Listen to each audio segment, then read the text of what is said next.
नागपूरच्या गोरेवाड्यातील 3 वाघ आणि एका बिबट्याचा मृत्यू एव्हियन फ्लूमुळे झालाय।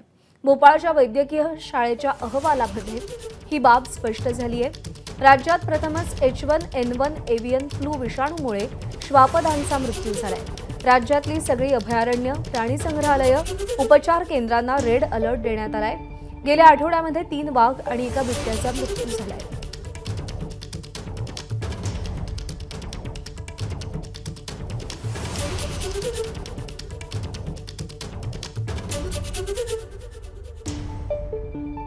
माणसांवरच्या हल्ल्यानंतर वाघ आणि बिबट्या चंद्रपूरमध्ये आणले गेले होते। अहवालानंतर 12 वाघ आणि 26 बिबट्यांची तपासणी करण्यात आली आहे आणि ते सगळे निरोगी असल्याचं कळतंय।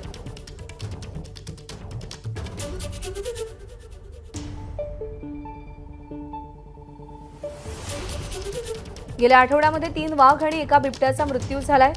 नागपूरच्या गोरेवाड्यातल्या 3 वाघांचा आणि बिबट्याचा एव्हियन फ्लूमुळे मृत्यू झाल्याचं कळतंय। भोपाळच्या वैद्यकीय शाळेच्या अहवालात ही बाब स्पष्ट झाली आहे। राज्यामध्ये पहिल्यांदाच असं घडलंय की H1N1 एव्हियन फ्लू विषाणूमुळे श्वापदांचा मृत्यू झालाय।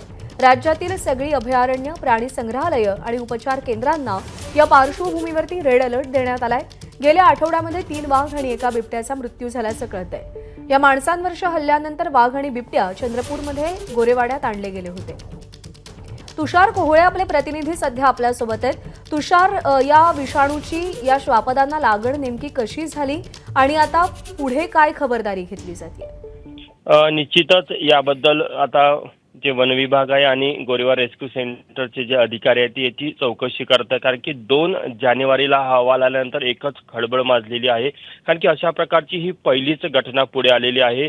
गोरेवाडा रेस्क्यू सेंटरमध्ये अजूनही तिथे 12 वाघ आणि 20 बिबट्या आहे। त्यांना याची लागण होऊ नये यासाठी त्यांनी संपूर्ण परिसरामध्ये निर्जंतुकीकरण केलेलं आहे आणि आता तिथे प्राण्यांमध्ये देखील सोशल डिस्टन्सिंग पाळली जात आहे। त्यांना विशिष्ट अंतरावर वेगवेगळ्या ठिकाणी ठेवण्यात आलेलं आहे आणि परिसरातही इतर प्राण्यांना याची लागण होणार नाही याची पूर्ण खबरदारी घेतली जात आहे। मात्र ज्या प्रकारे डिसेंबर महिन्यामध्ये तिथे 4 वाघांचा आणि एका बिबट्याचा मृत्यू झाला होता, तेव्हा त्यांना थोडा संशय आला होता। याआधी देखील आपण बघितलं होतं की जे पशुवैद्यकीय महाविद्यालय नागपूरचं, तिथे देखील अशा प्रकारे तिथे प्राण्यांमध्ये या रोगाची लागण झाल्याचं पाहायला मिळालं होतं। त्यामुळे निश्चितच नेमकं त्या परिसरामध्येच ह्या गोष्टी घडताना दिसत आहे। त्यामुळे आता संपूर्ण परिसराची निर्जंतुकीकरण केलं असून संपूर्ण परिसरामध्ये देखील इतर जनावरांना याची लागण झाली का, जनावरांमध्ये काही लक्षणे त्याची आढळत आहे का, त्या आधारावर चौकशी केली जात आहे।